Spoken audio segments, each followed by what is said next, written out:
Welcome everyone to another season talkback. This time we're talking about lore, and we are planning to continue to do these talkbacks live in the future. We did have to do a recording for this one, but that'll be all right because we'll add in some fun photos and stuff. I'm Rachel Ann. I'm Ever Adventurous. I usually play as Caroline Ravenwood in Park, and we'll go ahead and have Crow introduce yourself. Hi, I'm Crow in Park. That's it.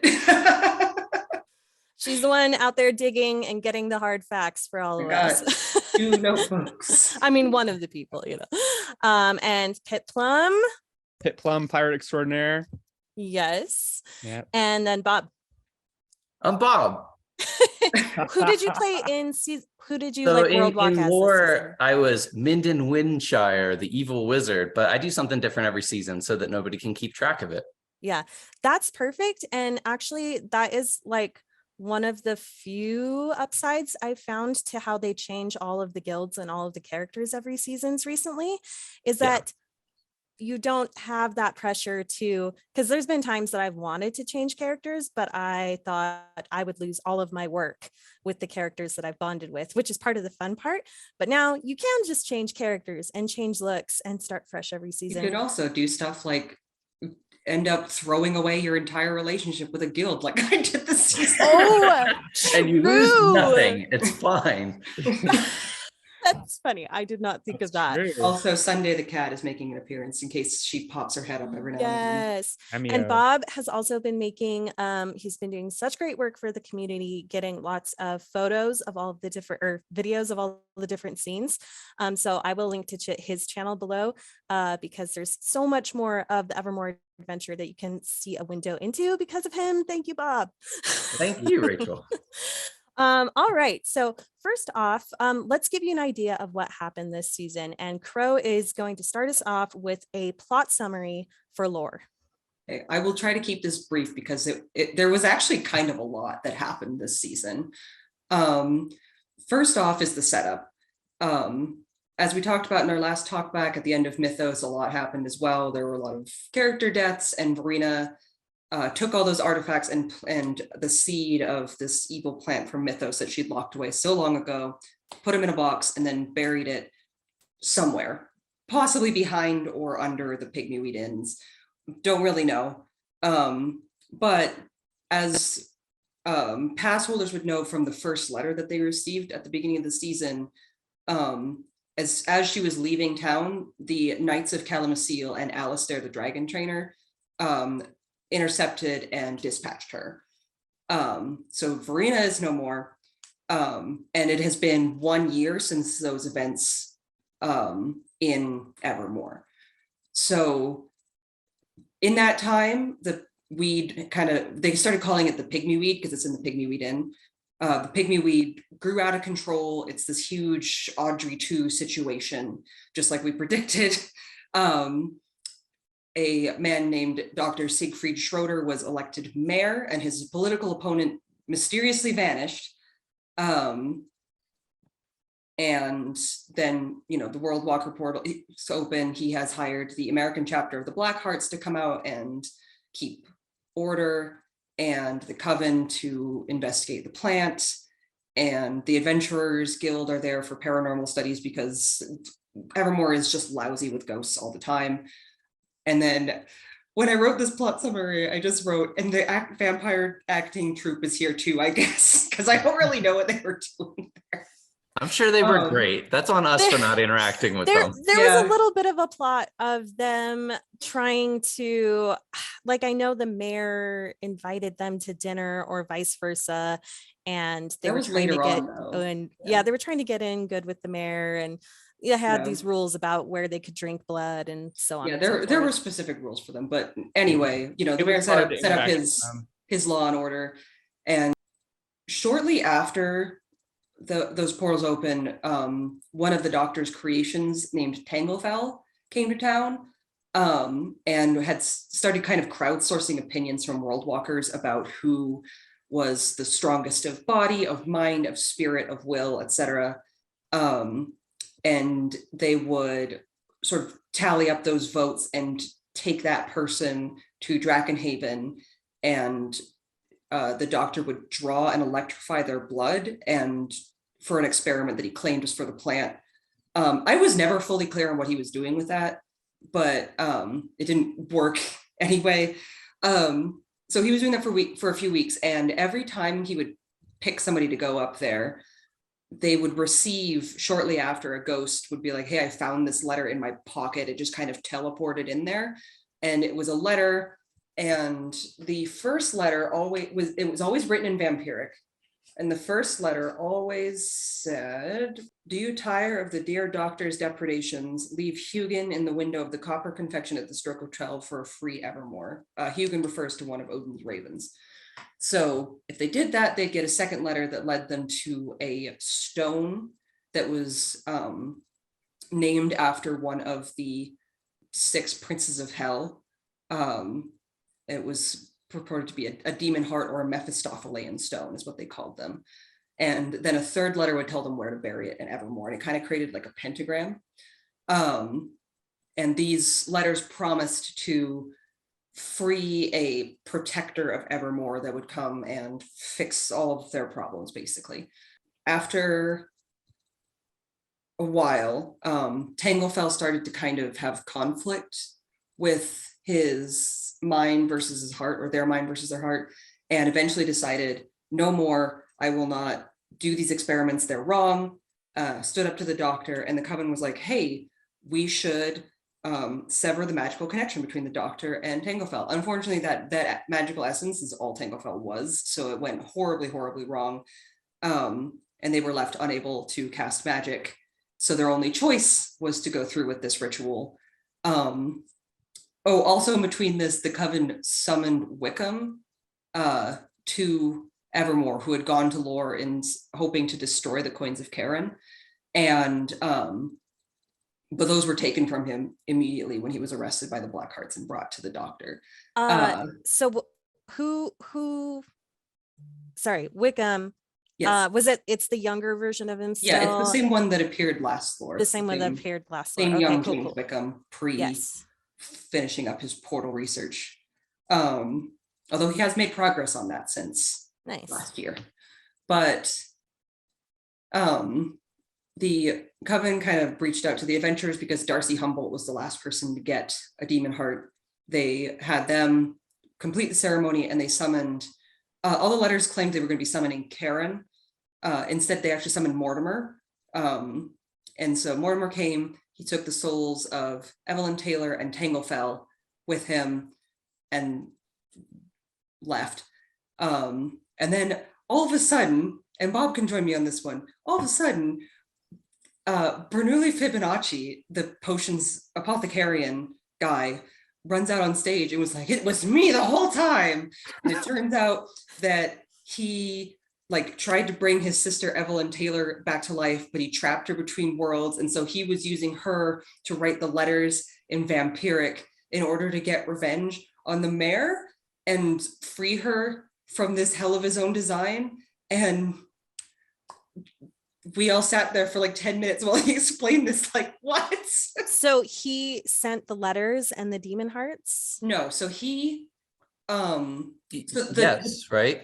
The demon hearts I believe already existed in Evermore, because there was another. But I mean, they were given to the characters somehow. No, they actually dug them up.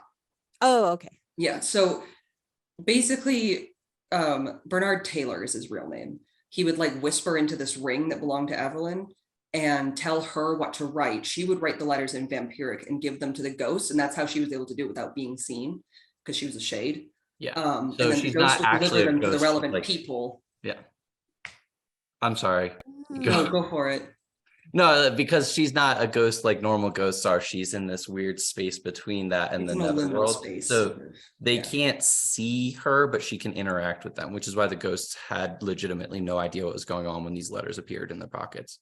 Yeah. Interesting. Okay. Now I'm a little confused. At the very end, the mayor didn't seem to know what was going on with her death. Was he just faking it? I noticed that, but he says in the same sentence, I don't know who Evelyn Taylor is. And then he also says, That was his but she opponent. wouldn't have died if I had been able to act sooner. Yeah. So Evelyn Taylor was killed by the plant. His opponent in the election was Bertha Pintman or Pintman, however it's pronounced. Yeah. Oh. Or at least that's what we learned in the PKA letters. Okay, I just assumed that Evelyn was like the opponent, but you're not alone, my good man. A lot of us did. Yeah, a lot of us got confused over that particular detail. Yeah, I was going through after and I was like, wait, I thought that she was the opponent, but no, she was when the Black Hearts got called into town, there was like a little telecommunication from the mayor that said, hey, someone in town died and people are a little upset. I need some law and order. So of course I go to the Americans. And well, he reached out to the European Black Hearts, but and they said no. That's hilarious. I didn't realize that the Black Hearts that came were his backup. That's so funny. Yeah, because I asked him about that because I was like, why the Americans? And he was like, well, I reached out to the European chapter and they were busy. I was like, oh, okay. That's so good. But yeah, so Bernoulli Fibonacci, who is not that, it's Bernard Taylor, felt that it was through the mayor's negligence, and he had built up this big thing that he was like protecting the town, and like this guy's sister died due to the mayor doing exactly not that.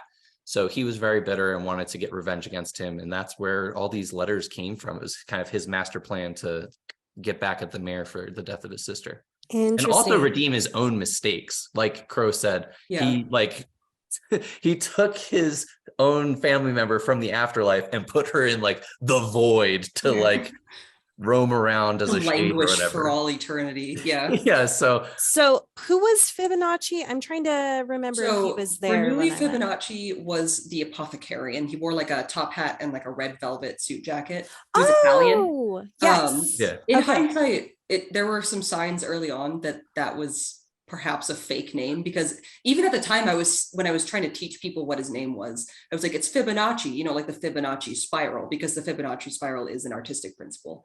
And then I looked it up later, and Bernoulli comes from Jacob Bernoulli, who made a like mathematical principle. So he has two last names. And also there was a moment in the PKA storyline where you had to ask him about the Order of the Black Rose, because he's a member. And he would give you a lore stone, and when you did that, he would drop his Italian accent and go into like a Cockney accent. Okay. And I remember on the final night, I had this conversation with him. So basically, the Black Hearts, there was this whole like shuffling of the coins, because the doctor took them from Wickham, and then he traded them to Fibonacci in exchange for a phylactery. And then the Black Hearts pickpocketed Fibonacci and stole the coins. And then they brought them to the coven at the end so that they could pay the ferryman. Very complicated, but I was walking with Fibonacci. He had just confronted the Black Hearts. He was all flustered. And I was like, the Black Hearts aren't going to give them back to you. They stole them. And he was like, what? And of course he knew the whole time, but that's neither here nor there. I didn't know that at the time. And he was like, can't trust anyone in this town. Can I trust you? You might be lying to me. And I was like, can I trust you? You're not even really Italian. And I didn't even realize the significance of that until later that night. I also called him out on the dropping accent thing a couple days before close. I was like, hey, how come when you talk about certain topics, you like talk different? He's like, oh, what do you mean? I was like, you sound more like me, because I was talking in like a British accent in Park, and he's like, oh yeah, like, huh. And we had a conversation about what his name would be if it wasn't Bernoulli Fibonacci. And he told me like, oh, I don't know, maybe I'd pick a name like Bernard Taylor. And I don't carry around a notebook in Park. So I texted it to myself. So it has a timestamp of like days before the finale or whatever. And it's just Bernard Taylor on my phone. I thought he was a gag character. I always look like a dumbass. Last season with Penelope, I was like, she's nothing. It's an introductory thing for people in the park to get to, and then she ended up being like left or right hand man or woman, because the biggest for me was the very first season of Evermore, when Jakul was just like this drunk wandering around, and he was like one of the biggest. Yeah. It was incredible. Anyway, That's the plot summary. I know it was a lot. I'm sure we'll talk about stuff in more detail. Wait, so the opponent, we don't know what happened to her. No, she's probably dead. It's been suggested that she might have been like taken care of by Tanglefell specifically. Yeah. Okay. Because Tanglefell was kind of the muscle. Mhm. Yeah. He was. Yeah. Thank you so much though for organizing that. That is so helpful to everyone to be able to have a concise version of the plot. So thank you so much. Okay, so we're going to talk about some of the changes that we saw around the park this season. Bob, why don't you tell us about the changes with Vanders? Vanders is not a full service restaurant that you can make a reservation and attend and go to anymore. Vanders has been transitioned into an event space where you can have, I don't know, you can have your company rent out, as my company did when I was introduced to Evermore, and you'll be able to like eat in there and stuff. It was extremely useful on a particularly cold and rainy night when they opened up Vander's Keep and like allowed the space to be used by just everyone in the park. And like the majority of the park at any given moment, it seemed, was in there, and it was like suited for it. People were doing fine and like were staying warm, and the actors and guests were all staying safe. So it already has been a huge benefit. Bob, that was probably one of my favorite nights, was when it was pouring rain. It wasn't as busy as usual. And we were just playing like blackjack in it felt like a tavern. We were playing blackjack in a tavern. Those of you who've been going for a while probably remember when Vanders was just open like that for quite a while. I think all of Aurora 2019. It was just sort of used for scenes and for warmth and shelter from the elements, and it wasn't a restaurant yet at that time. So it was kind of nostalgic in that way for me. Yes. I would love it if it was open any night it wasn't rented during Aurora. Yeah, that would make me very happy. I don't know if that's a reasonable dream, but I would love that. I love that tavern atmosphere, just hanging out with ghosts, you know. Yeah, I'm brand new, but it sounds like from the historical context that Crow introduced, like it could be that they use it in a similar way now that they don't have that other purpose for it in this upcoming Aurora. So. Yeah, but so they're hosting a lot more weddings at Evermore and different things like that. And then also sometimes when Vanders is not busy, it's another photo location that has opened up for people to get like photos before park. So there's been some cool ones with that. I've liked that. I was selfishly a little happy to be able to take photos in there. It is a really cool location. A big one for me this season, a big change all throughout Mythos. The staff was working really hard to set up the paths behind the coven and like finish up the landscaping there. They planted grass. I think we might have even talked about this in the last talk back, but having those pathways open was huge for crowd control during Lore, because the Hunter's Hovel was no longer this choke point where you had to go in and out through the same door. You could then go kind of behind the fires and walk that path that goes in front of Drakenhaven back to the Coven that way. And it did so much for crowd control. Like, it seems like such a small thing, but it made a huge difference. And then they also added quite a few photo ops back there. Yes.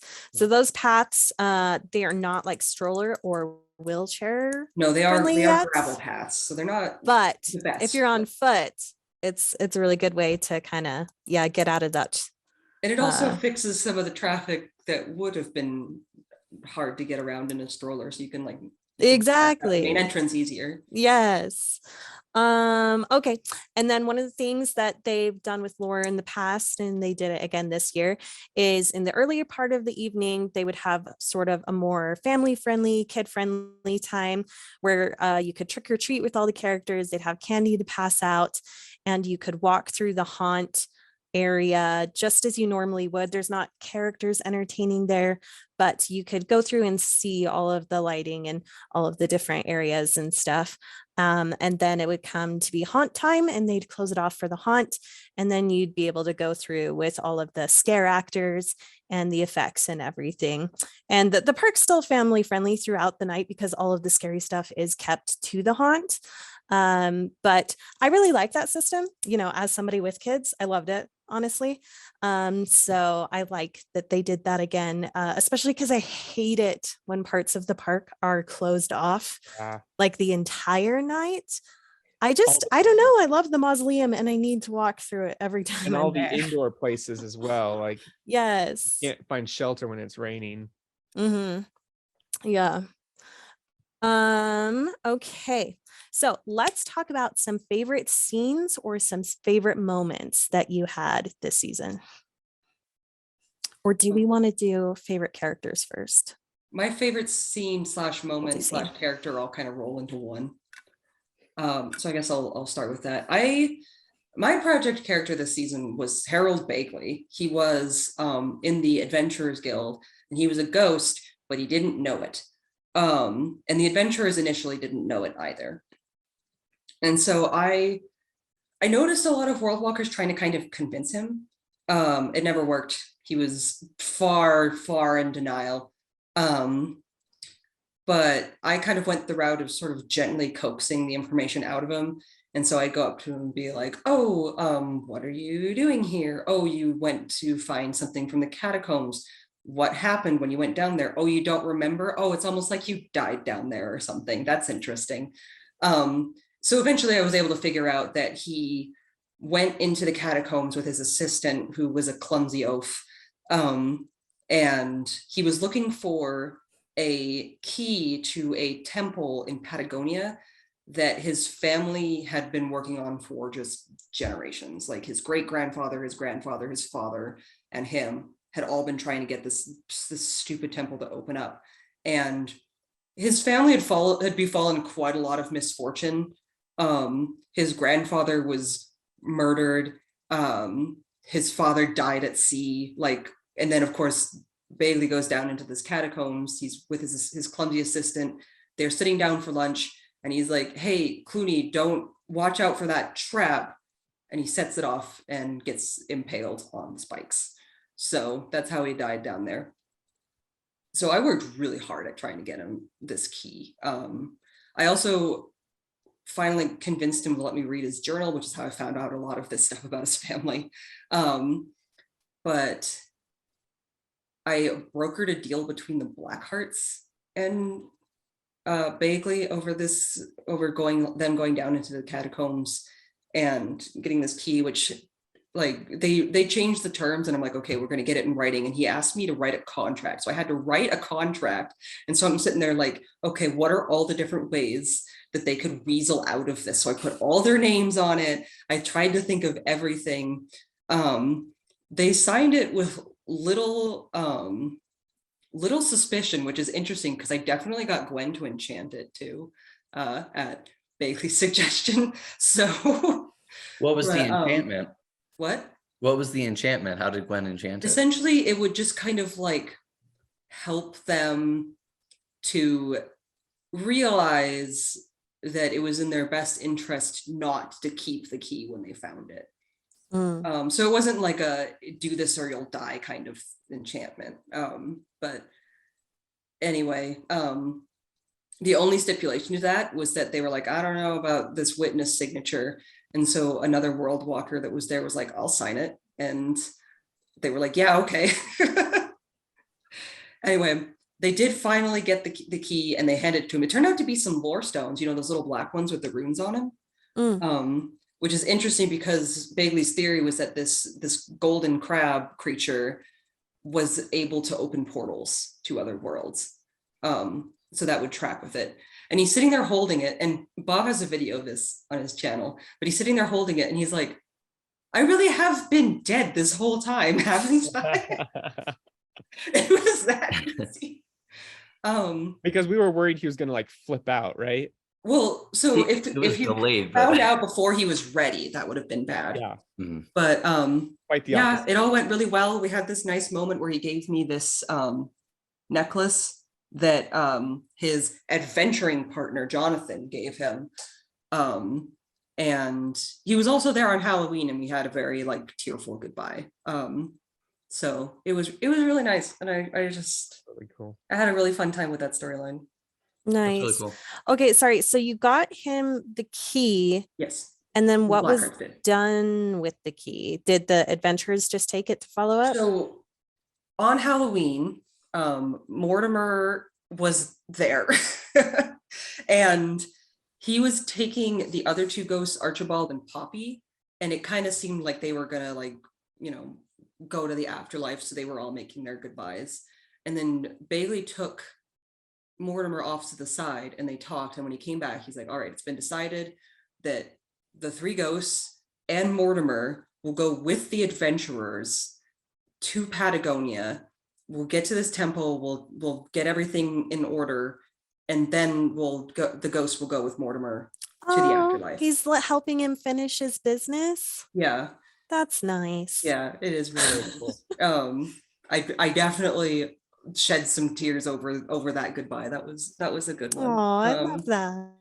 I do also want to say that the idea of three ghosts, a vampire, and some normal people, plus a sketchy guy with a shepherd's crook, all sailing a ship to Patagonia, is the funniest mental image Evermore has ever given me. Can you just imagine being like some random sailor on this boat?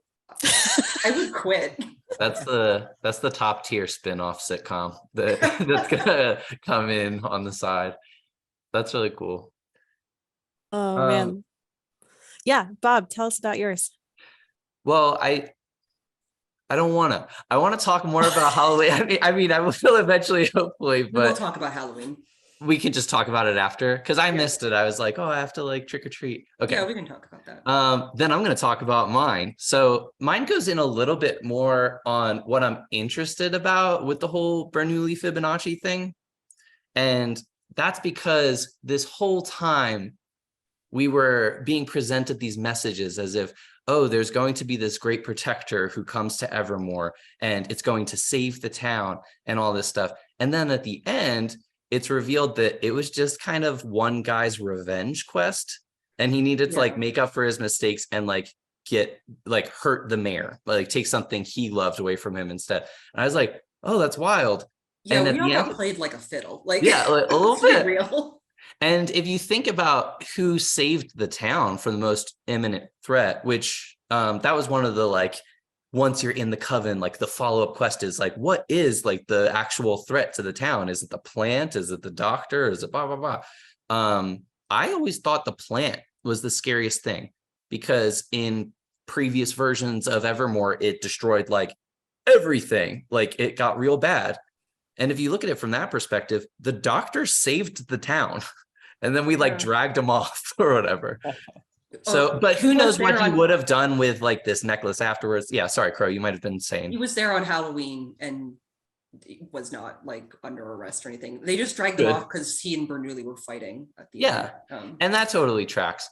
But so did he get revenge? Bernoulli did, yes. Like how did he hurt the mayor? By taking Tanglefell? Okay. Yeah. Tanglefell was like his son essentially, and that was the terminology that he always used to refer to him. Yeah, my child, mein Kind. Yeah. But I thought he was just being cute. I didn't realize he was actually attached. No, he actually did think of Tanglefell and Fritz as his children. Mm-hmm. We can go into that, but yeah, the way Fibonacci put it was that like the doctor took away something that he loved, and so he took away something that the doctor loved. Yeah. Okay. And I'm so sorry, but remind me, how was the doctor responsible for his sister's death? Because the plant killed his sister. And that part's not even proven either. It's just that like she died and people thought it was the plant. And then it wasn't a direct, like, it isn't like the doctor killed her. It's just the doctor didn't prevent it from happening. As far as we know. Bitter. Yeah, okay. True. All this is kind of like little sus. Yeah. Okay. Did you have more to say on that? Sorry, I totally interrupted there. No, and I don't feel that you did. Yeah, good. The whole thing with him coming up at the end and being like, it was me all along. Here's everything that happened. I actually really appreciated that because I'm a very, very dumb boy. And like, if you don't outline it for me, like I'm a little child, then I am confused a lot of the time. So I was like, hey, he told me the plot lines. Like, nice. Thanks. I will say there were some mixed reviews for that info dump. But I don't know how they could have done it any other way, because that was a lot of information that I didn't see coming. Gotcha. But there were a couple that didn't. So that's kind of funny from their perspective to actually be surprised in real time. Yeah.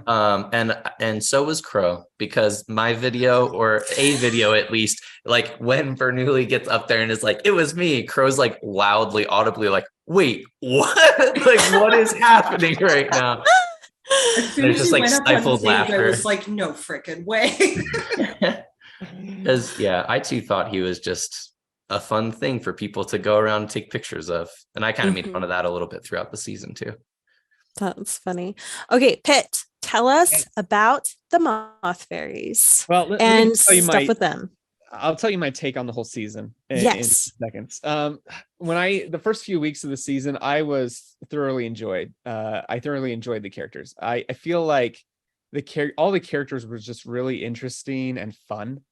So it's really hard to pick favorites as usual. Definitely the moth fairies were my favorites, but like some of the same actors that return, they just always nail it with their characters every time. Little Dicky, Lavender, the Blackhearts, like they were all great. And we had some new ones some new actors that really did a great job that I bonded with instantly. So, but yeah, the moth fairies, like fairies and light elves, those are my jam. So I just having a little bit of mischief and a little bit of fun goes a long way with me. And so we had Atlas, who was the hilarious. Oh man, everything that came out of his mouth, just hilarious. And they all like, I still, until the very last day, still got mixed answers as to whether they were from Lore or from Evermore. I think it depends on who you asked. Seamus had a theory about that, actually. Really? What in the Coven. Yeah. His theory was that they were,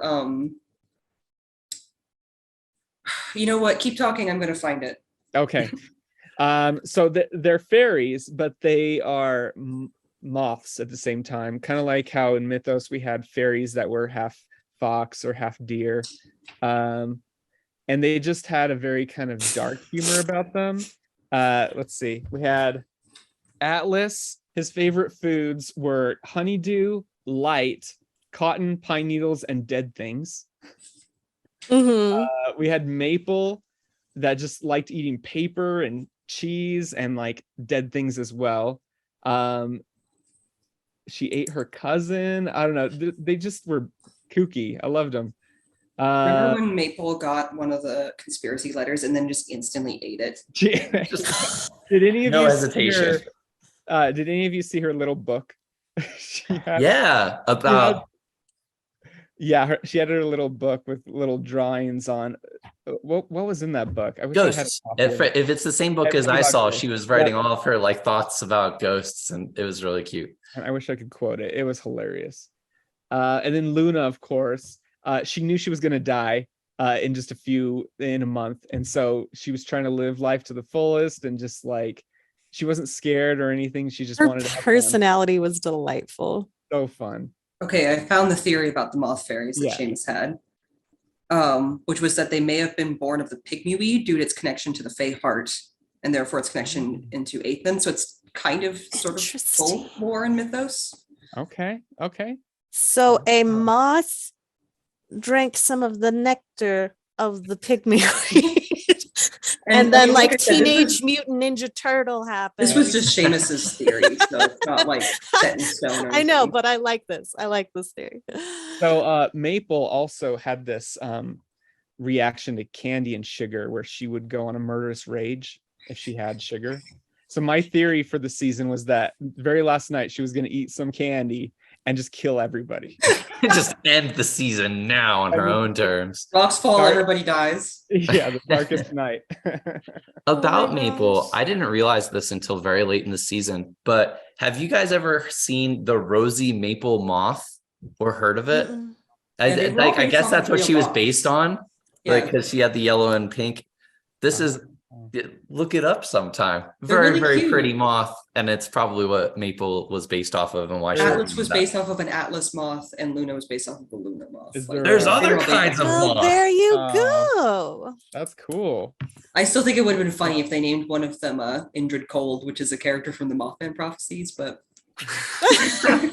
This is a deep cut. I don't know. I mean, I guess so are these. I didn't know that they were all based on. I had a suspicion. they're less deep cut than Indrid Cold, to be fair. Yeah. I feel like there'd be 5 people that would hear that name and be like, haha, nice. And I would be one of them. Aw.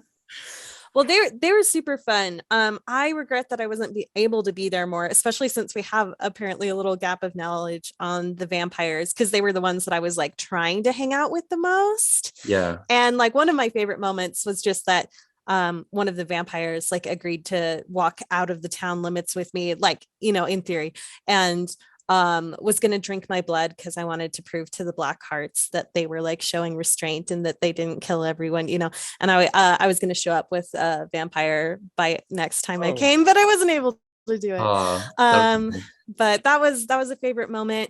And also just like the fortune tellers, I had some really fun in character moments talking with them over my like stuff that is not relevant to Evermore, just my own characters things. That was really fun. Yeah. Sweet. So speaking of the vampires, I loved the tension between Lavender and Little Dicky. Did you guys follow that? Yeah, she did make him a vampire as of Halloween. Did she really? Yeah. That's Okay, so great. remind me who Little Dicky is. He has was a bar mustache, one of the adventurers. he had the mutton chops. Oh, yeah, okay, yeah. yeah. Okay. Yeah, so Gotcha. he I guess had the blood that Lavender loved the most. So And so- negative. And she changed him? Yeah. If I was He a vampire, agreed I to would it. not change the person with my favorite Yeah. blood. Just That is farm them weird. out. Just keep that Right. rolling. Yes. I think Their, there's a their romantic dynamic was thing. kind of funny because it was sort of like Little Dicky was afraid of her, but also like kind of into it. Yeah. Just- So, He's like, my theory yeah, but my theory is that well, she didn't want the blood because she wouldn't change him. She wanted him. I think there was some romance there. You think she was just saying that? I mean, why would she change him? It's a great pickup line, actually, then. Yeah. Oh my gosh. Okay, let's see. Okay, so is And there anything? which is really cool. So sorry, No, which is go. cool because Lavender has a tragic love story, and so does Little Dicky. Oh, He's a ghost hunter because his wife died, and there's a huge story there. And then Lavender, she killed her fiance or husband when they were on a picnic, and that's when she became a vampire. And so they've kind of been cursed with love, and so I don't know. That's my theory. that's cool. That's cool. Okay, is there anything else that we want to cover about this season before we go into talking about Aurora and such? I did want to talk a little bit about some of the like I wrote this in sarcastic caps in the document, deep lore that they revealed this season. Last year, I remember we were all trying to figure out who the Lowbringer was and about the Withered Emperor and all this stuff. There was more lore about the Lowbringer this season, Ooh. which I was not expecting. So the idea, and again, I have to find it in my notes, but basically, the demon hearts were, okay, hang on. I have to figure out where I'm starting this. So this Muckbringer, the Lowbringer, the Drow, he has many names, was a wizard in lore and raised an army to take over the remaining free cities. And the remaining free people sought a pact with Lorien Fae, which were called the Yarlans. They can't kill the Drow, but 6 of these Fae offered to bind him for as long as their life forces lasted, which is essentially indefinitely. They don't like die of old age or anything. And so fast forward to 1648 on Earth, this guy named Decker is accused of witchcraft. And basically he says that he received these 6 demon hearts from his father, who had found a doorway to hell in Cheshire. And his father brought these 6 stone hearts back. And the doorway had this little symbol over it. I'm not sure how obvious that is, but that is the symbol for lore. That's the rune. So it was a gateway to lore. And when he was there, he was sort of manipulated into killing these 6 Yarlans and taking their hearts. And that unleashed the Drow, who came back as the Withered Emperor and set off the events of Mythos 2021. And then this guy was burned at the stake for witchcraft, and they ransacked his home. They found these 6 stone hearts. They placed them in a casket and tried to send them to London by coach, and they never arrived. So that's probably how they ended up in Evermore. Okay, that's cool. Interesting. Yeah, so Jack the Blackheart found all of these in court documents, which is really fun and interesting. That's really good that we were able to find out some more about it. Along that same lines of like all the characters changing every season, I hope that we see these connecting story arcs, at least between every mythos and every lore and every Aurora a little bit. Because I mean, I definitely still have a ton of unanswered questions from like last Aurora that I would like it if like maybe, I don't know, but maybe stuff already happened with it and I just don't realize. They also added some more about Karen in Evermore. Like, I mean, Karen's an existing character in Greek mythology, but essentially the idea was that he was also one of these Yarlans, and they hang on, I'm reading. It was one of many letters I had to translate, and it was in the new language that was in the Drakenhaven Celestial. And so they called him like Cadban or something, and he was a little bit too into his job, so they banished him, and he sailed away to the river Acheron, where the ancient Greeks muddled his name, and he became known as Karen. So that was kind of fun too, to get that information. It's stuff that's not necessary, but I still like it. I like a little bit of world building here and there. So yeah, I love that they brought back Mortimer. Me too. I mean, that was there's a few of us who remember him from. I mean, regulars have been here for at least. He was here last Halloween as well. But yeah, he shows up every once in a while. It was really funny because they spent a lot of time making Karen sound really scary and difficult to deal with, and then they summoned Mortimer, and I was like, oh, thank God, it's just him. It's just fine. So how do you feel, Crow, about the fact that the coins of Karen are now gone? Thank God for that. I'm so sick of those things. So was Mortimer, he was one of the... I don't know about Mortimer. Okay, never mind. In old Evermore lore, he was Karen's brother, so like maybe, but I never asked. So okay. The only question I asked of Mortimer was like, hey, your mortal body does not sustain you very well. Are you gonna survive a trip to Patagonia? And he was essentially like, only time will tell. Oh man. Love it. Okay. Anything else? Oh, we wanted to talk about Halloween. Halloween, yes. Let's talk. Bob looks ready. I missed it. I'm upset about it. I see. Sorry, what? Am I the only one who went? Yeah, seems like out of us 4, yeah. So well, I hope y'all viewers aren't sick of me talking yet. But so Halloween's just, for the most part, is just like party fun times. It was a special ticket. It's not covered by your annual or seasonal pass if you have one of those. I think it was $24. So it's not like a ridiculous price or anything like that. They did have some special events, including pumpkin smashing, which I think cost extra, but the Tosher was back this season, by the way. He was walking around being like, get a ticket for pumpkin smashing, and they would just hand you a pumpkin and a mallet and you could smash the pumpkin. So it's over by the Adventurers Guild. It just smelled like fresh pumpkin. That's all genius. night. Not a bad smell. Then they also had, the dance party with the DJ towards the end of the night. They had trick-or-treating. They had costume contests. And then they had sort of the resolution to the ghost storyline. Also, Mortimer walked past a world walker.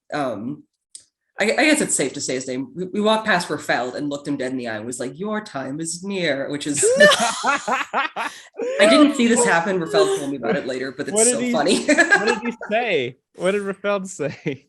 I don't know because I wasn't there. He just told me about it afterwards. But that's hilarious. It was so funny.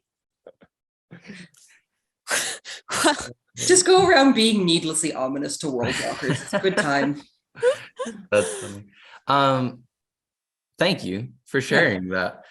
Did we cover like favorite characters? Is that something we wanted to talk about? We kind of blended it. Yeah, so like in our part. Yeah, go ahead. Talk about a favorite character if you like. Oh, I like the moth fairies too. Yeah. I didn't get to go as much as I wanted this season, but I really did enjoy like a lot of the vampires. I just thought they were a really fun group. And I liked the moth fairies.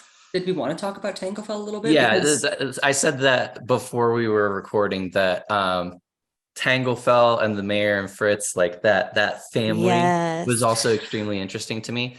I think what I loved about Tanglefell the most by the end was, I mean, there was a lot of things, but the conflict that he was dealing with about like, oh, there's like what part of me believes is right and what another part of me thinks I should do. His brain wanted to be obedient to the doctor, but his heart wanted to be like a good person. So he was like struggling with that for a while. And then eventually he stood up to his dad, essentially. And I think that was a big deal for like a lot of world walkers watching, like, yeah, like be your own person kind of. Daddy issues have entered the chat. Yeah, apparently it's a prevalent issue in Evermore Park. But yeah, Tanglefell was a very interesting character, and just design wise, apart from writing, this huge hulking like 15-foot figure. One of the tallest actors on stilts, and just like, yeah, I don't know math, but he was a big large creature and had these like vine fingers, like a big vine that came off of each finger, and he could like twirl it around and smack the magic out of you if need be, as he demonstrated. So there was one moment where they were like, do I look like a fairy, to a world walker that called him a fairy? I was like, yeah, you do. You look like an unseelie specifically. Nice. Yeah, they there was one night, so they started bringing out these new Evermore character medallions that are really bright. And when Tanglefell was walking past the haunted section of town, it's really dark back there, so often they would just sort of blend into the background. But there was one time I knew they were coming because, first of all, I heard the creak of the stilts, but also I could see this like green light swinging back and forth, and it was way too high up to be like a normal sized person. So I was like, Tanglefell's here. And that, children, is when you know the Tanglefell is coming. Always eat your vegetables. The Tanglefell will find you. I'm gonna tell my kids that's Krampus. Yeah, there was so much excellent character design, just the costumes and stuff as general. That's always great. Okay, Tanglefell had an interesting dynamic too, because Tanglefell was usually this sort of like commanding figure, but when the doctor was around, they turned into like a little child, but were 8 feet tall, and so they'd be like crouching down and being like, did I upset you? Did I do something wrong? Is everything okay? And the doctor's like reaching up, patting his cheek and like, no, everything's fine. It was really weird the first couple times I saw it. Yeah.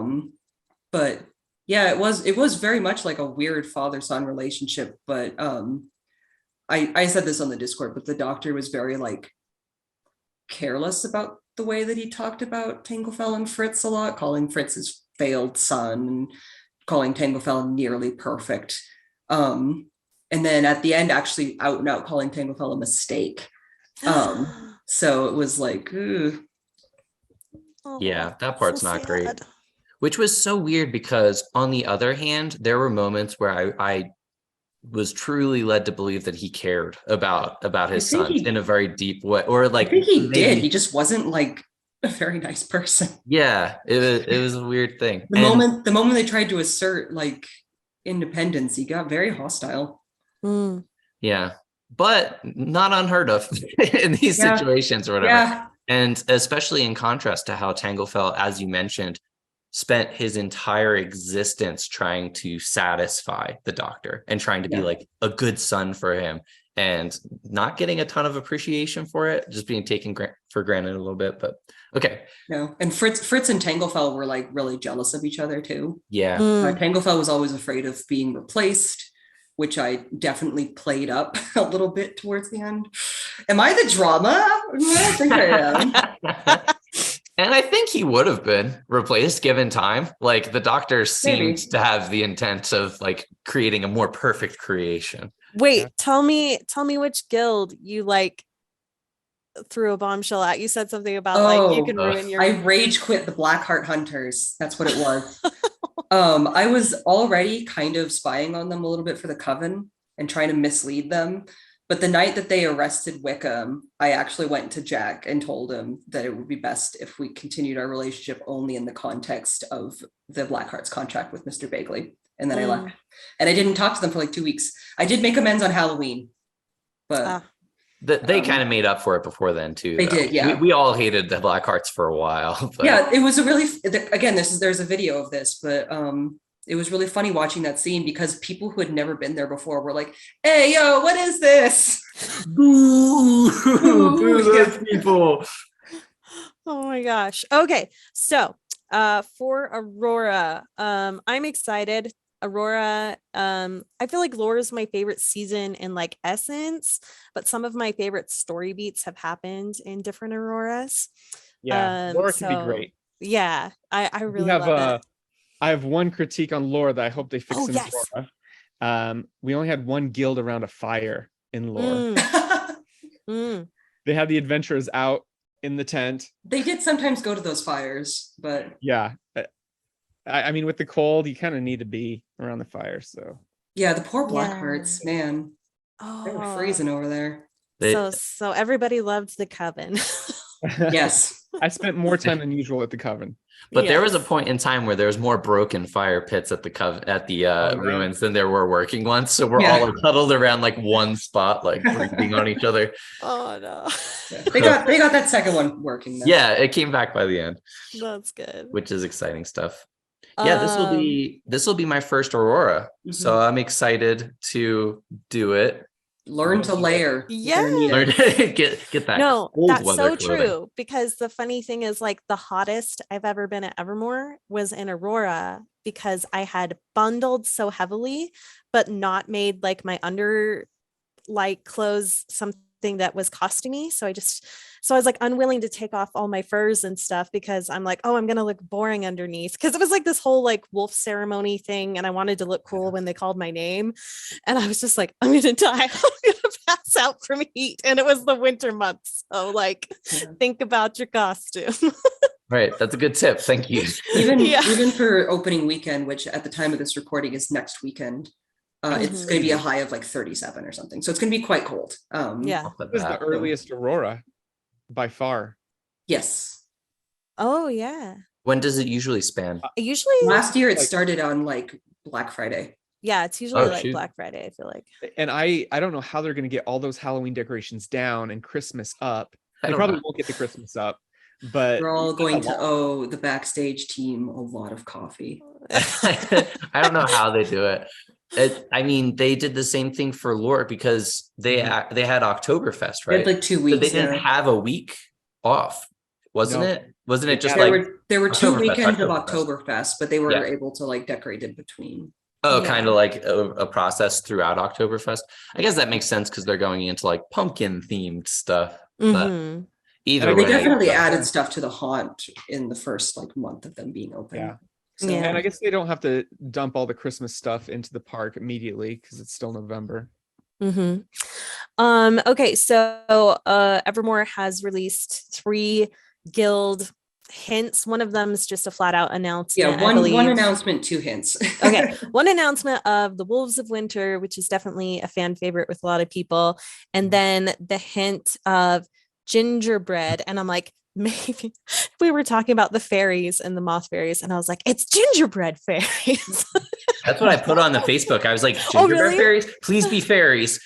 And I've gotten no response, but I don't think anyone's gotten a response since I put If that. they bring the elves of light back, oh, here's the cat again. Yeah, If they bring the elves of light back, that kind of fulfills they the fairy are role. that for sure. But they haven't announced Elves of Light yet. But it could just be like, I don't know, like last season of Aurora, we had like the Claus house.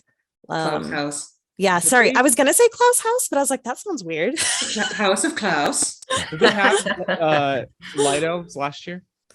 Yeah, they had light elves last year. Yeah. They were in the Klaus house.